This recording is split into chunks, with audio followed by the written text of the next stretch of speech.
Hi అండి, నేను మీ తెనాలి అబ్బాయి. ఈరోజు వచ్చేసి నేను బేకరీ స్టోర్ దగ్గర ఉన్నానండి. ఆ బేకరీ స్టోర్ పేరు 4 Leaves అంటండి. పేరు తగ్గట్టుగా బేకరీ ఐటమ్స్ చేయడంలో అన్న 4 ఆకులు ఎక్కువ చదివినట్టున్నాడు, అందుకే పేరు పెట్టినట్టున్నాడు. నిజంగా నీ షాప్ బాగా రష్గా ఉంటుందండి. 3 పూలు 6 కాయలు లాగా ఉంటుందండి.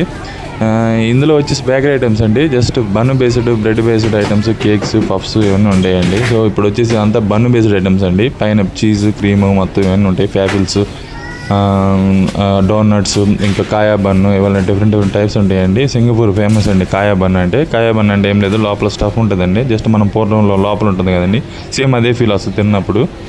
కాకపోతే మనం ఎక్కువ తినసాలేమండి, అదో రకమైన టేస్ట్ ఉంటుంది. ఏదో బీన్స్తో చేస్తారు వాళ్ళు. మనం బీన్స్ ప్లస్ స్వీట్గా ఉంటుంది. ఓకే అండి, ఆకలిసినప్పుడు ఏదైనా ఎండుగడ్డ అనేది వేసేయటమేనండి, తప్పలేదు. ఏదో ట్విస్ట్ రోల్ అంటండి, బాగానే ఉండేయండి ఐటమ్స్ కూడా. ఇది వచ్చేసి ham and cheese sandwich type అండి, బ్రెడ్ టైప్. ఇవన్నీ bread based, multigrain bread based అండి ఇవన్నీ. చికెన్ పఫ్, ఎగ్ పఫ్ అవి కూడా కొన్ని కొంచెం దొరుకుతాయి, చూస్తాను. నేను వచ్చేసి మొత్తం షాప్ మొత్తం తిరిగి నువ్వేం కొనవంటరా అని అనుకోవద్దండి, నేను కొంటానండి. ఒకటో రెండో కొంటాను. తొందరగా బన్ను అంటే ఎందుకో ఎక్కదు, బ్రెడ్ బన్ను మనకి జ్వరం వచ్చినప్పుడు తింటాం. మొత్తం తిరిగి బెకాన్ చీజ్ ఒకాసియా అంటండి, నోరు కూడా తిరిగి సావట్లేదు. అది తీసుకున్నాను. టేస్ట్ అయితే బాగానే ఉందండి, అంత చేయగలేదు. మరి ఇంక నేను ఉన్నానా మరి. బాయ్.